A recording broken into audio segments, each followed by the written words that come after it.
તો Ahmedabad municipal transport service MTS દ્વારા એસી electric bus લાવવામાં આવી છે। ઇલેક્ટ્રિક વાહનોમાં ક્યારેક આગ લાગવાની ઘટનાઓ પણ બનતી હોય છે, ત્યારે આગ જેવી ઘટનાને નિવારવા માટે સિસ્ટમ પણ લગાવવામાં આવી છે। જો બસની બેટરીમાં ક્યાંય પણ શોર્ટ સર્કિટ અથવા તો આગ લાગશે તો તરત જ બેટરી પાસે લગાવવામાં આવેલા ફાયર સિસ્ટમ એક્ટિવ થઈ જશે અને આગ બુઝાઈ જશે।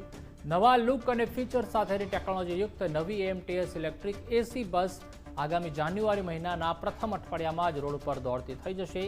એમટીએસ દ્વારા ઓર્ડર કરાયેલી 225 ઇલેક્ટ્રિક બસ પૈકીની 15 બસની ડિલિવરી મળી ગઈ છે।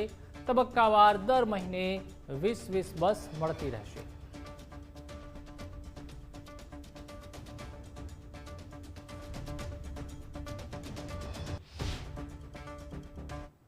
એમટીએસના 76 વર્ષ પૂરા થાય છે એ વખતે પહેલી વખત ઇલેક્ટ્રિક બસનો ઉપયોગ એમટીએસ કરવાની છે અને અત્યારે એમટીએસ બસના અંદર જે બસો આવી છે સીએનજી હતી, આમાં ઉમેરો કરી હવે ઇલેક્ટ્રિક બસ કરી છે।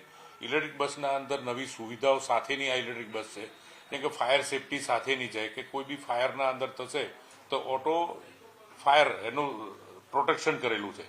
અને બીજું જે અત્યારે નવા પ્રમાણે જે સાયબરનું જે ચાલી રહ્યું છે એ પ્રમાણે એન્ટી સાયબર આના અંદર કરેલું છે, એટલે કોઈ બી બસના અંદર કોઈ બી રૂટમાં કે કોઈ બી જગ્યાએ કોઈ ચેડા કરી નહીં શકશે એ પ્રમાણેની સાયબર સિક્યુરિટી સાથેની આ સુવિધાઓ આપેલી છે।